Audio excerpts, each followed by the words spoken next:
I'm into the digital space. I believe in building up systems that can generate passive income.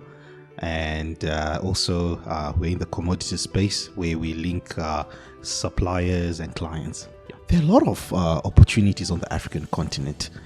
There's so many ideas that have been implemented elsewhere across the globe that are still yet to be implemented here. So I think if you're a young African and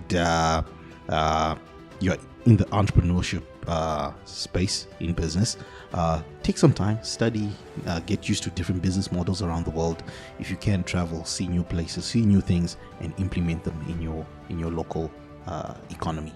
We were surrounded by a lot of people who had big qualifications and great academic ambitions, but very little money. And I always used to question, why is it like that? It only seems like the business owners are the only ones that have all the good things in life. My first business model that really, really worked for me was affiliate marketing. I remember during those times, things were not so well for us. Like I'd log in to my affiliate portal and I'd see, wow, I've just made $200.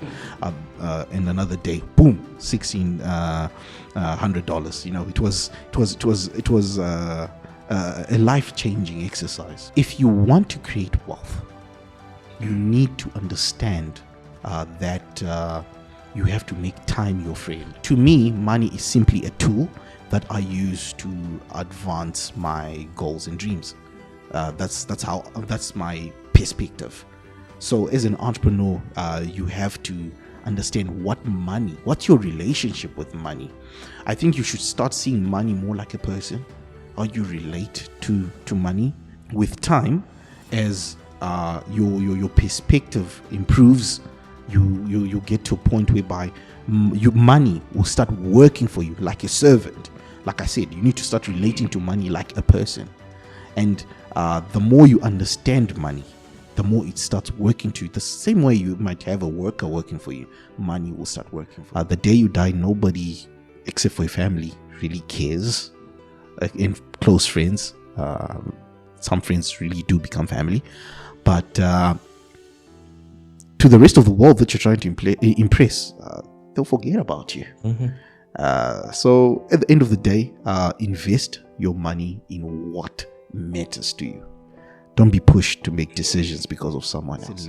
We lost so much. I never thought would ever come out of that hole. I never thought it would happen, but through persistence, we kept going. Something that I don't wish upon anyone. That moment, I thought it was done. I thought there was nothing was ever going to work. It was very painful, especially the entrepreneurship journey. It has been a real nightmare, and as well as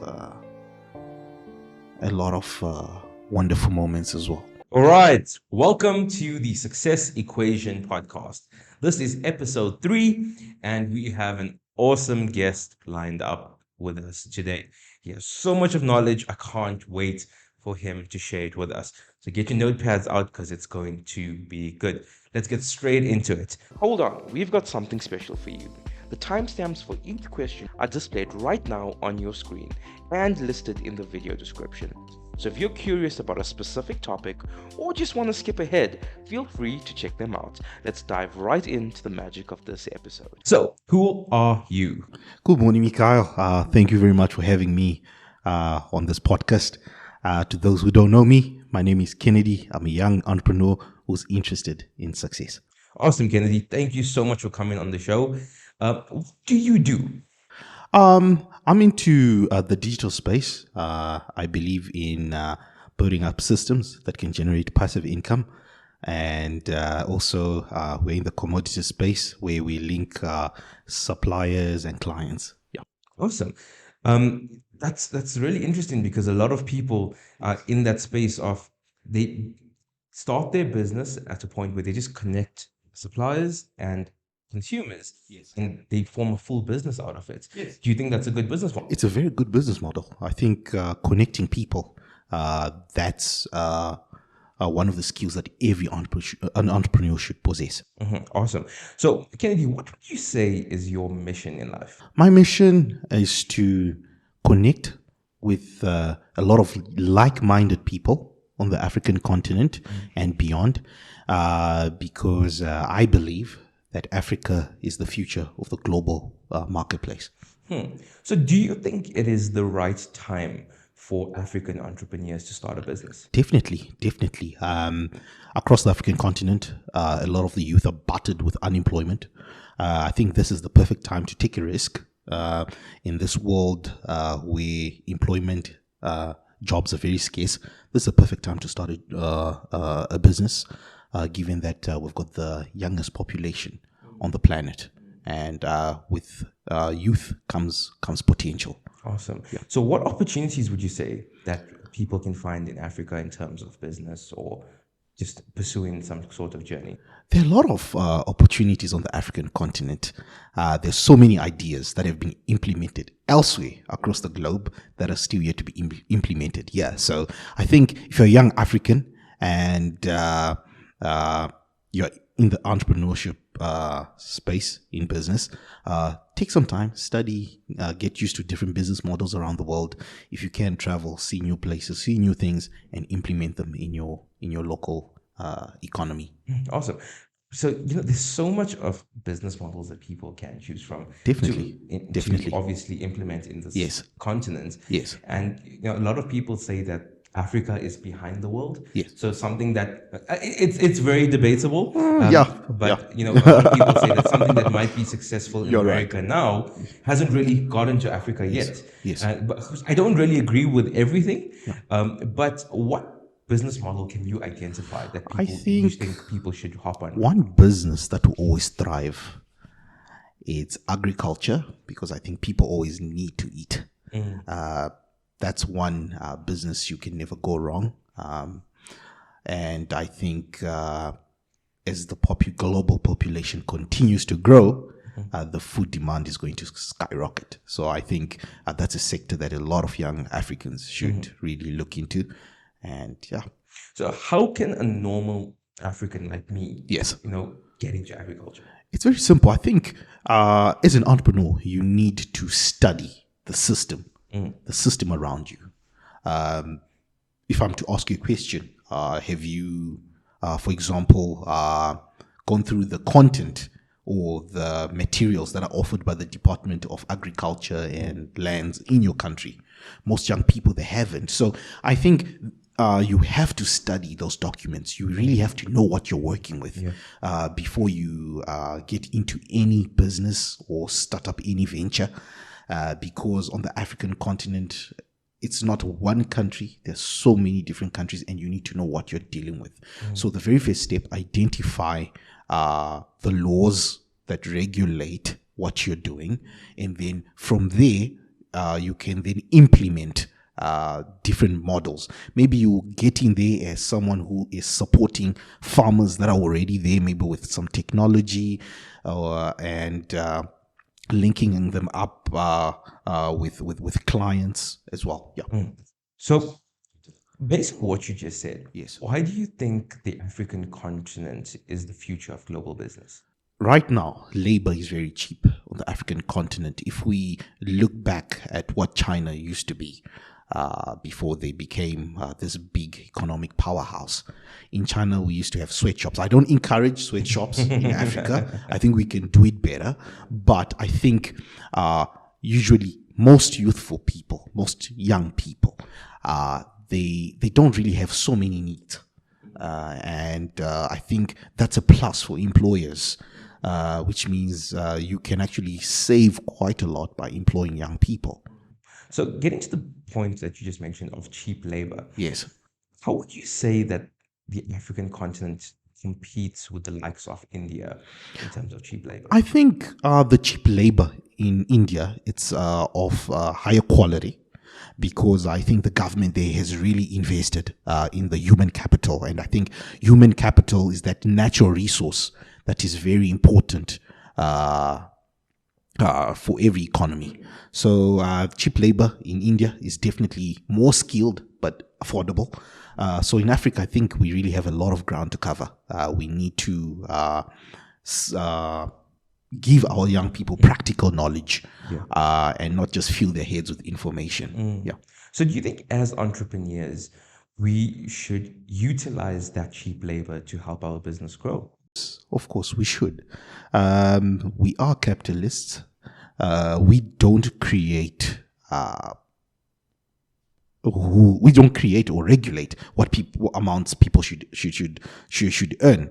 So if it's going to be beneficial for my business to employ someone at a cheaper rate, then I will do it. Of course, it's a plus for me. I think I noticed about South Africans though. Okay. I don't know about the rest of Africa, but I noticed it with South Africans is they prioritize cost over the value. So just because someone is cheaper, they would choose that service, but they wouldn't really look at the value that that person's bringing in. Do you agree with that? Yes. So I think value, I think you mentioned something very important. When you are building a business, if you're an entrepreneur, choose value over price any day. Because if you get someone that does a mediocre job for you or it builds a crappy system for you, you will pay for it a few years down the line. So you really have to be careful. The foundation has to be solid. It has to be strong. It's better to part with more, right, in those critical areas than to invest less and then cry later. So the foundation has to be solid, super solid. So for you, South African business owners at home, just because something's cheaper doesn't mean it's the best option for you. So Kennedy, can you share with us what motivated you to start your own business? What motivated me? That's a very good question. So growing up, I remember at one point, life was moving for us. I remember my parents were really trying their best, and then we just reached a point in our lives where things were no longer flowing well, and what we were used to, the life that we were used to, changed drastically.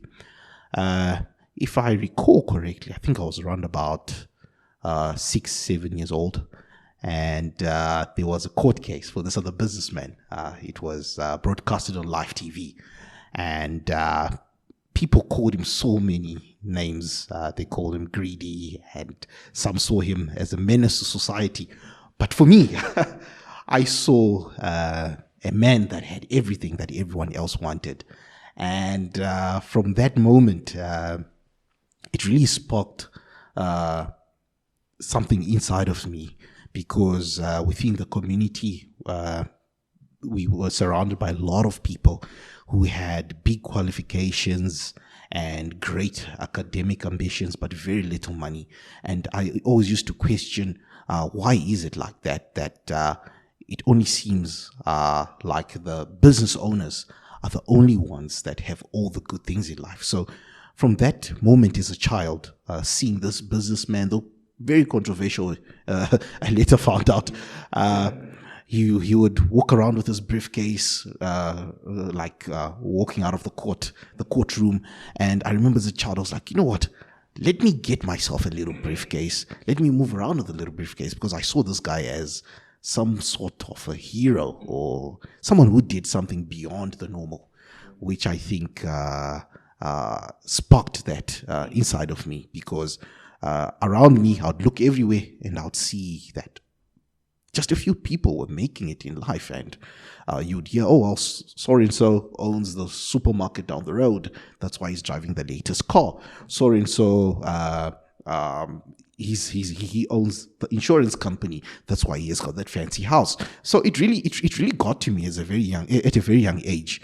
And I understood that if you really, really want to be someone, you really have to own something. I completely agree with you.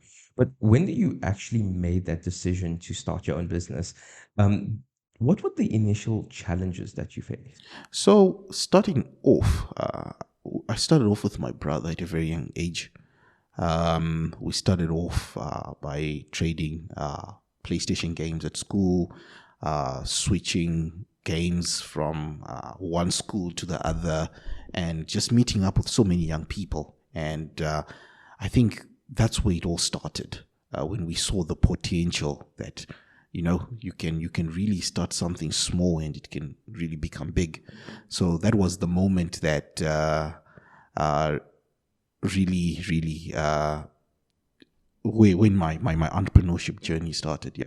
And then what was the first actual business model that you used? The first actual business model, I believe that for an entrepreneur, there are 3 different types of businesses, and every business is a vehicle. The first business is a business that puts money in your pocket. The second vehicle is a business that you build to sell. And then the third business model, or the third vehicle, is a business that you build to pass on to the next generation. So my first business model that really worked for me was affiliate marketing. I remember I was in school back then. I think I was around about grade 8. And I remember during those times, things were not so well for us. But I remember at times, like, I'd log in to my affiliate portal and I'd see, wow, I've just made $200. And another day, boom, $1,600. It was a life-changing exercise, which really got me interested in entrepreneurship. And at that very moment, I knew that the future for me was in business. Sure. And do you think affiliate marketing is still alive today? It is still alive, but you can't be just doing it behind your computer. You need products that you can take to an actual business, help them to sign up, and then get paid a monthly commission. And as a result, you create passive income. So what are some key factors that people will have to consider when identifying a new business opportunity? A new business opportunity. That's a very interesting question. You need to identify if there's a need or if there's any value in what you want to give to the market. That's the most important thing that you need to do. Most of us just start businesses because we think it's cool. That's not necessarily what you have to do. So the very first thing, identify if there's an actual need for what you're offering the market. And secondly, know your competition. Who's your competitor? If there isn't any competitor in that space, chances are you won't make that much amount of money, or you're just lucky to be the first mover. Wow. Yeah. That's good. From the 3 vehicles of businesses that you mentioned, what would you say is the best vehicle? The best vehicle, I would say it's a vehicle that pays you when you're not working. Yeah, that's the best vehicle. So passive income. Passive income, yes. So what are some ways people can get passive income today?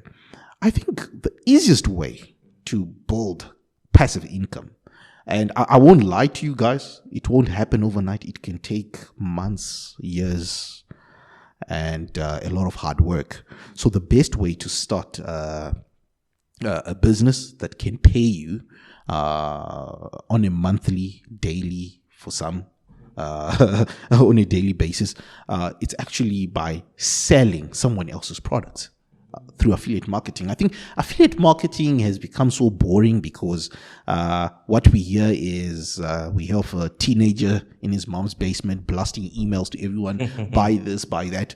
That's not necessarily how it works today. In this new world, you have to take a proper product, a product that can add value to someone's business, walk in there, tell them the advantages, get them signed up, and then you start getting paid, whether it's daily, monthly, yearly, whatever it is. But it has to be a tool, preferably a digital tool that can be used by a business consistently. And once they've signed up for life. It keeps paying you. That's what you have to solve for. I like that. Yeah. I like that. So most people Yes. rely on an active income. Yes. You know, that's what the entire corporate industry is built on. Yes. So for those people that say, okay, I only rely on my active income, what is my first step to start building a passive income stream? Passive income. Oof, that's a very good question. For an entrepreneur, both, if you're just starting up, right? Both are very important. And again, like business models, I see them as vehicles. The other vehicle pays you when you're working. the other vehicle pays you when you're not working. So as an entrepreneur, both are important, but one is greater than the other, which is passive income. So when you've got active income, don't look down upon yourself. Use that as seed. So active income, that's seed money. You take that and invest it elsewhere or put it in a vehicle that can consistently pay you, which is what creates wealth in the long run. It's only passive income that creates wealth. People can tell you that, oh well, you can earn so much doing this job. As long as you have a job, you're not really making money. You're only making money when you're not working for it. Yeah. I think so many people that's in that corporate active income dependence. Yes. When they get home, they're too tired to work on their, well, I don't know if it's tiredness or laziness, but what would you say to those people? How can they get that mindset, that drive to start building more passive income streams? Wealth creation itself, it's a mindset. There's a saying, money is the person that has it. Really think about it. Money is the person that has it, meaning that the transformation starts from inside. So entrepreneurs, I think, whether we are male or female, we are all, I believe, have some female traits whereby we have an idea in us and we have to give birth to that idea. And just like women, they carry a child in their womb for 9 months. So it's something that every entrepreneur, I think, identifies with. So money is a mindset. Money is the person that has it. And if your set point, for example, is 100,000, right? If your set point is 100,000 and you are given more than what your set point can handle, you go back to your set point. And if you want to create wealth, you need to understand that you have to make time your friend. Meaning that what you earn, right, versus the time that you have invested, right, you should always reflect every 24 hours and see how much you've earned every 24 hours. And you must also discipline yourself to a point whereby you can empty yourself. Meaning, you have to always adjust whenever you reach a higher level. You have to empty yourself. So when the clock strikes 12 midnight, the money that you made yesterday becomes your new zero. You have to empty yourself, which is what most people lack. So if you go to a job, right, stop calculating your income based on what you earn every month. Divide that income by the number of days that you're working. And after every 24 hours has passed, if you have made 100,000 in 24 hours, empty yourself, let it become your new zero, and open room for more. Because at the end of the day, it's only the empty cup that gets filled. What would you say is the importance in understanding the value of money? That's a very good question. For entrepreneurs, you have to understand the value of money. If you're an entrepreneur, money is the lifeline of your business. And as the entrepreneur, you need to understand what money means to you. To me, money is simply a tool that I use to advance my goals and dreams. That's my perspective. So as an entrepreneur, you have to understand what's your relationship with money.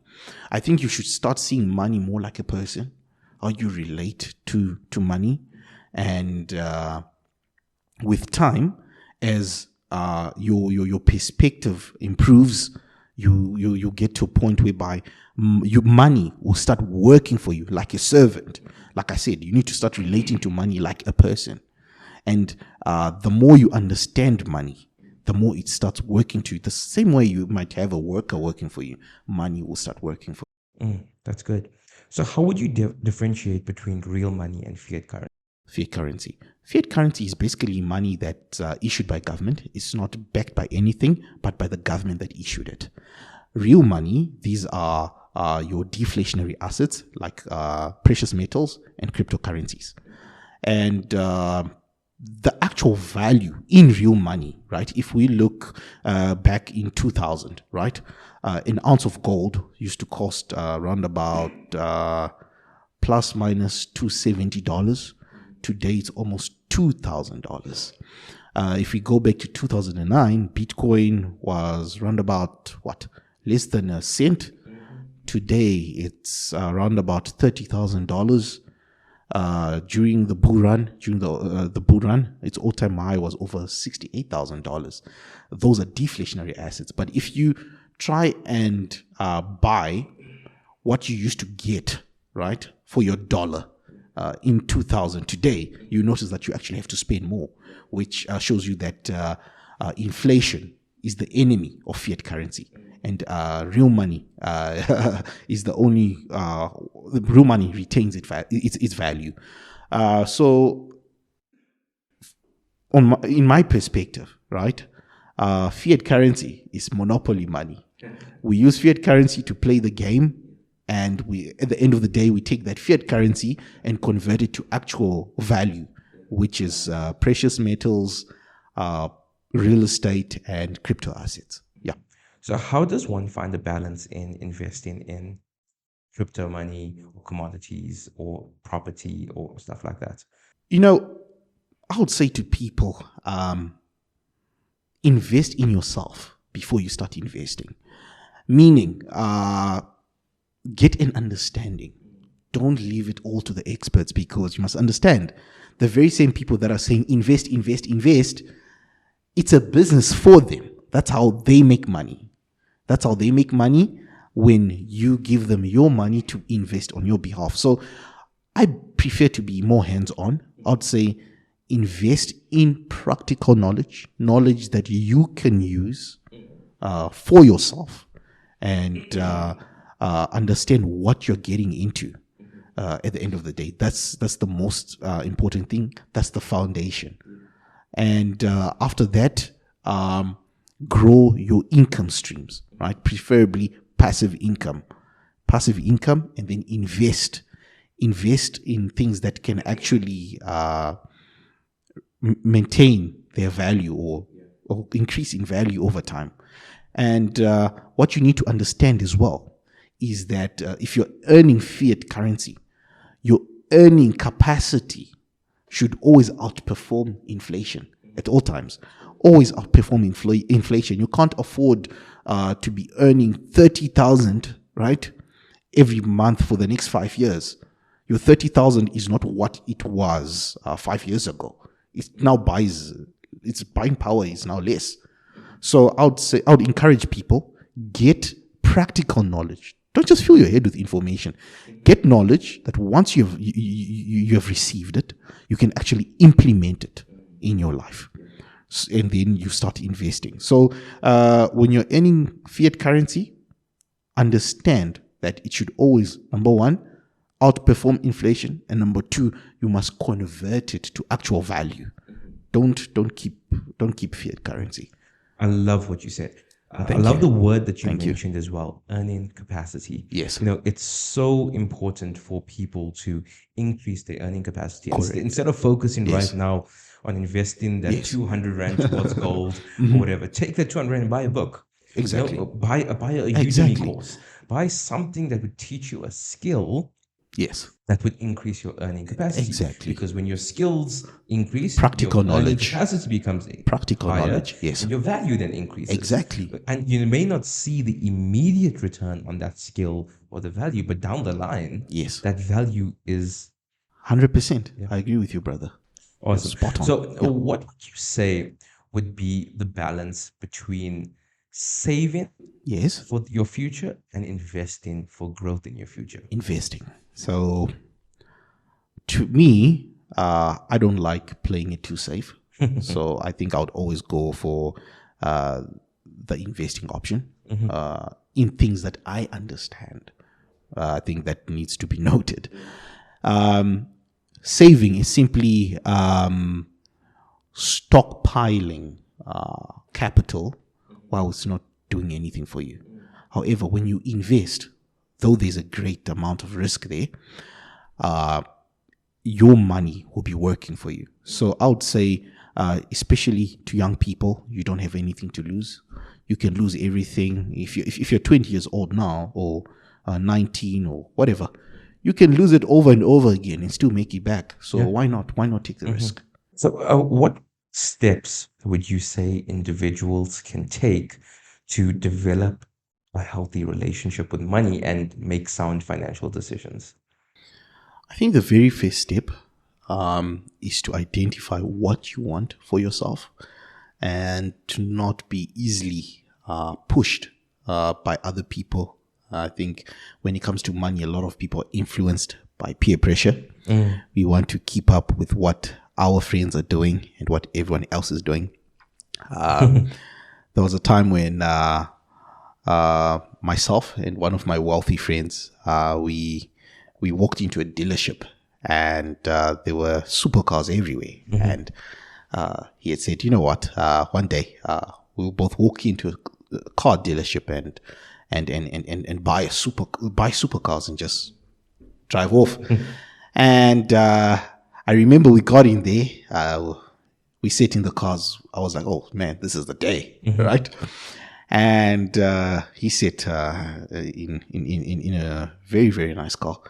And a few moments later, I saw him. He said, I'm not going to buy, right? And I know the guy is very wealthy. It's not like I'm just saying he's wealthy because I think he's wealthy. I've seen the money. Myself, I've seen the money. Very wealthy. But he said, okay, but if you want yours, you can just go ahead and buy. I'm not going to buy. I just so I don't have any need for it. Then in my head, I'm like, look, just use common sense. This guy, he's older than you. He's more wealthier than you.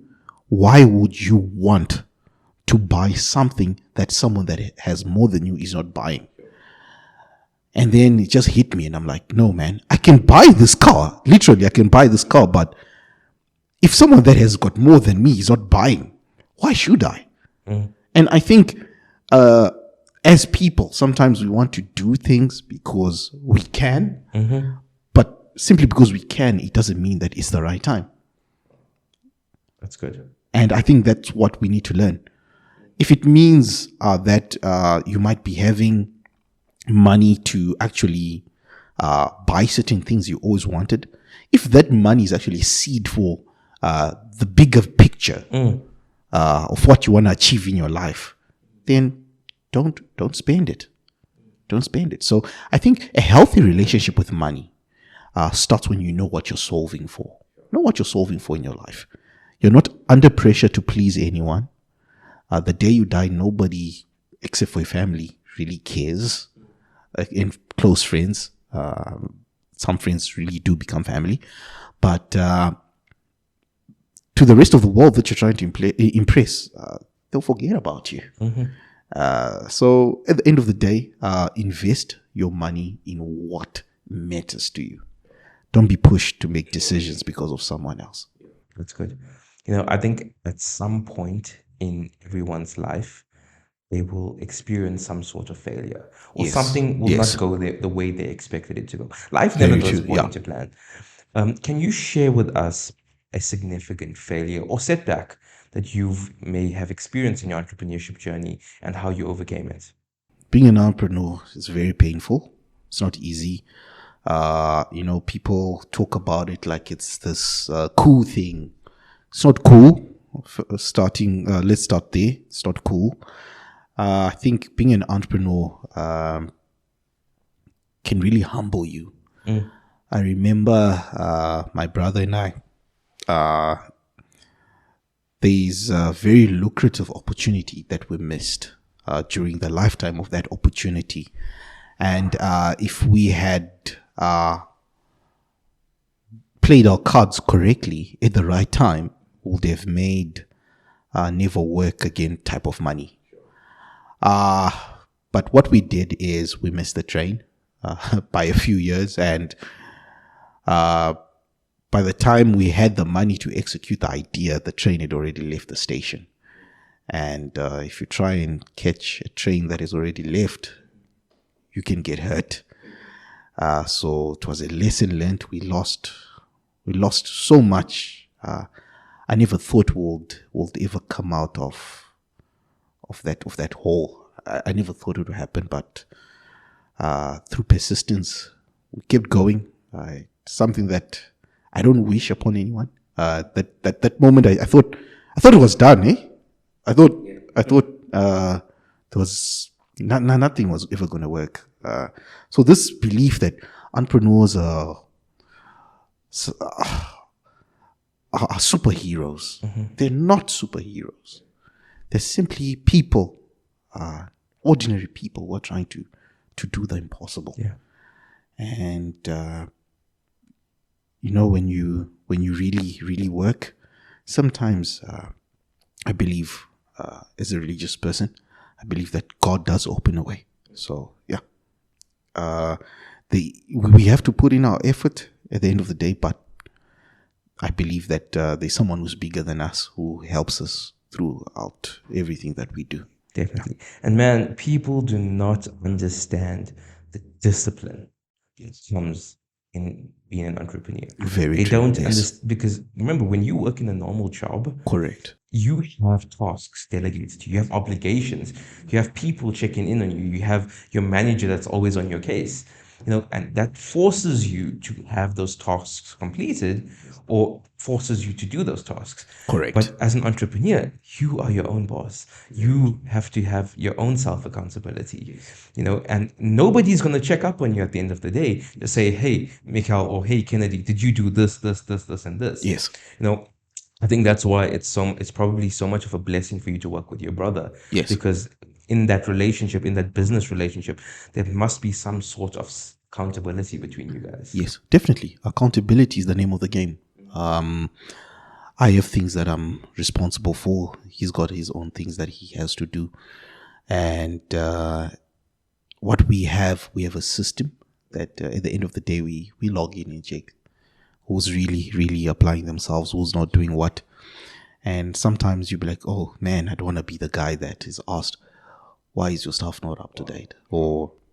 So doing business together, it has really helped us a lot because we share, and I thank God, we share the same destination in life. Most of our goals and ambitions are aligned, and I think it's a blessing, and I'm very fortunate. And speaking of discipline, as an entrepreneur, when you don't really have someone to answer to, most big entrepreneurs, or let me say, the wealthiest guy that I know, he's got an imaginary boss in his mind. So this imaginary boss, he always references to the boss, right? We know he's a big shot, but he always tells himself, there is a boss above me, because a man under authority is a man that can really outperform the rest. Just like a soldier, if the commander tells you to march forward and put your life down, you will do it.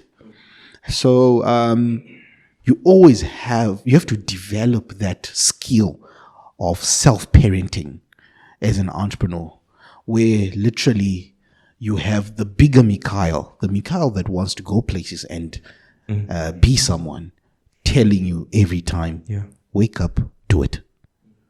Do it because no one else will do it. And if you are to create that discipline within your mind, that there is someone higher than you, yourself, it's you. But this person is the Mikhail who has all the things that the Mikhail here on the natural plane wants to have. So if you have developed that discipline, you go very far. That's good. What advice would you give to someone who is afraid of taking risks? Now, everybody's at a different point in their Yes. life. Yes. Everybody has different levels of Correct. responsibility. You're right. So, if we had to take two people, person A and person B, where person A is an 18-year-old who relies on their parents funds their entire life, they have no responsibility. Then you have person B, who's, let's just say, a 30-year-old that has a family and lots of responsibilities, to keep that house running. Yes. What level of risk would you say they should take, and how can they take that risk? I think the younger you are, right, your risk appetite should be very, very high. I'm not talking about making reckless decisions and getting in trouble, but I mean like taking risks that if the odds are in your favor, it will really like push you up in any area that you are in your life. So I'd say the younger you are, right, you've got fewer responsibilities, and hopefully you don't have a family or a child. And if you've got someone taking care of you, use that opportunity to actually go after your dreams, take the risks, be the guy that everyone laughs at when you're still young, because nothing is painful as being laughed at when you're older. So I'd say when you're young, your risk appetite should be very high. And if you're old, right? Let's say if you've got a family now and you've got people that are looking up to you, I would say you still have a chance. As long as you're still alive, you still have a chance. So I would say, yes, have some risk appetite, but not too much, because you've got too many people who depend on you. So I would say try and build more streams of income and invest some of that income in areas that you understand, right? Don't just put money in some scheme because someone said, oh, well, you can make X amount. No. You should put your money in things that you understand and leave nothing to chance. So I would say if you're a bit older, you still have an opportunity. But if you're younger, you've got an abundance of opportunity. Sure, that's good. Everybody, when people get to a certain point Yes. in their life, they start earning a decent amount of money. But everybody's perspective of money is very different. So to one person, let's Yes. just say 15,000 Rand is a lot of money. Yes. But to another person, as your brother says, it could just be a pair of shoes. Yes. You know? True. Yes. And, everybody wants to live that flashy lifestyle when money comes in. They want to buy really expensive clothes and just wear the look of money.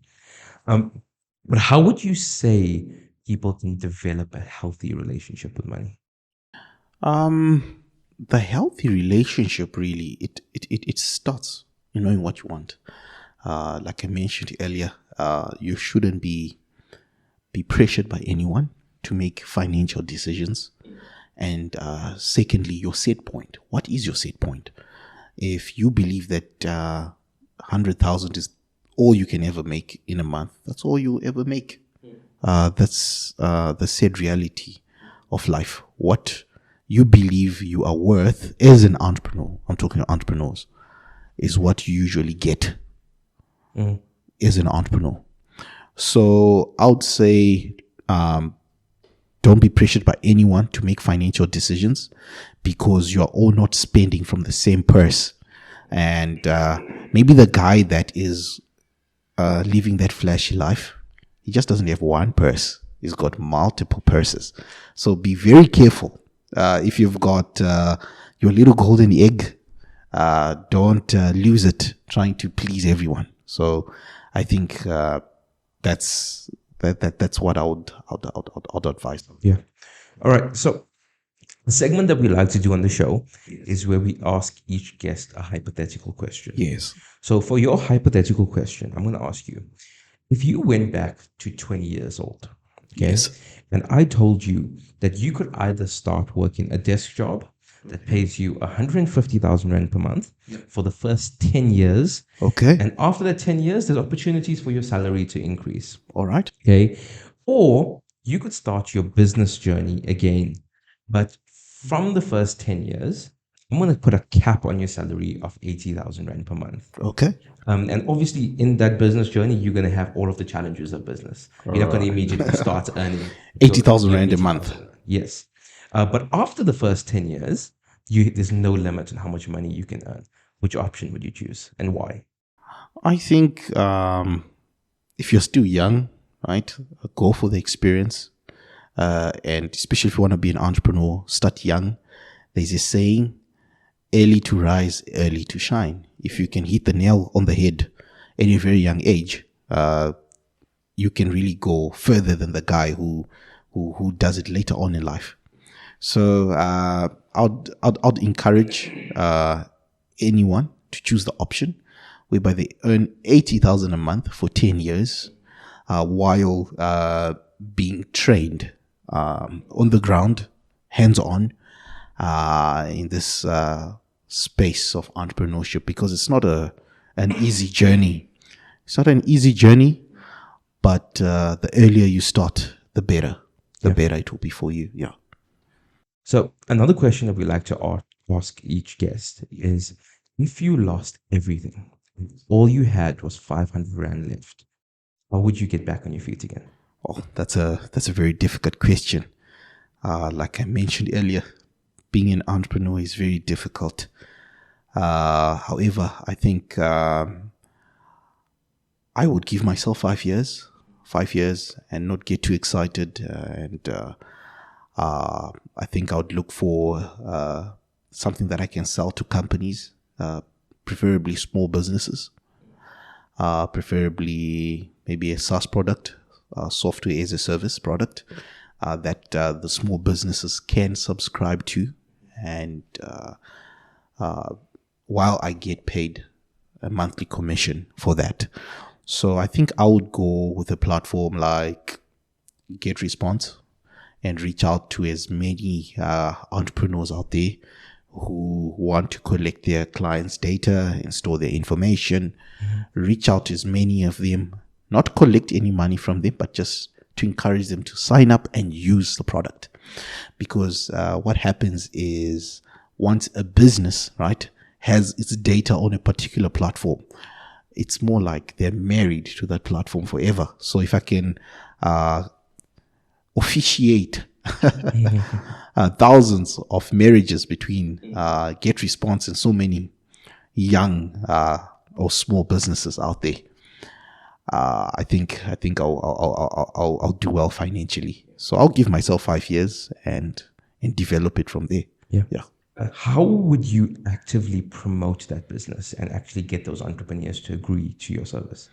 So with $500, you can't really do much, right? So I think the very first step, I'll get a GetResponse account myself. And then I think if it means I have to walk on foot, I'll visit every dentist, every doctor in my area. I'll visit every small business owner and just pitch the whole idea why they need GetResponse and why they should implement it in their organization. The good part about GetResponse is that it can be used by anyone in any sector. Even a funeral parlor can use GetResponse to collect their clients' data. You can really do well with that product. Yeah. It's a product, it's a platform, and if you have a healthy base of clients, you will be paid very well. Okay, cool. So Kennedy, what would you say is a common misconception about you? I think people don't really know the pain that we went through for us to be where we are. I think most people think because at one point things used to work well for our parents, things are still like we had it easy. No, not at all. It was very painful, especially the entrepreneurship journey. It has been a real nightmare, and as well as a lot of wonderful moments as well. Sure, that's good. And Kennedy, do you have any questions for me? A question for you. Let me think. So, Mika, if you were to have one superpower as an entrepreneur, what would it be and why? Wow, that is a hard question because I love superheroes, so I would like the coolest superpower. Oh, nice. Like, the ability to run fast, but that would help me in no way for my entrepreneurship journey. So I think the superpower that I would choose would be the ability to read minds. Wow. And I was going to go for that as well. No, I don't think so. Yeah. The reason I say that is because if you know what's in your customer's mind, Yes. you know how to sell to them. Exactly. And exactly. if you know that, there's no way you won't make money. Exactly. You want to be like Charles Xavier. Exactly. Exactly. Nice. Impressive. So another segment that we do on the show is where the previous guest asks the next guest a question. So our previous guest has asked you a question. All right. And that question is, what is the hardest decision you've ever had to make in your life? I think the hardest decision that I've ever had to make in my life was actually investing in that opportunity that I mentioned earlier, because it was a win or lose type of situation. And it was a very difficult decision, but the decision was made. We got burnt, but life goes on. Yeah. Awesome. Can you give the people at home Yes. a quote or piece of motivation for the week? For the week. Something that would just keep them going, just inspire them to just do better. The wealth, the power, and the greatness you seek is within you. I believe that it all starts in you, and everything that you have ever imagined, it's possible if you apply your mind. And always stay around positive people. People believe in what you're doing. Don't entertain any negative talk, whether from family or friends. Always keep your mind right. I love what you just said in your quote.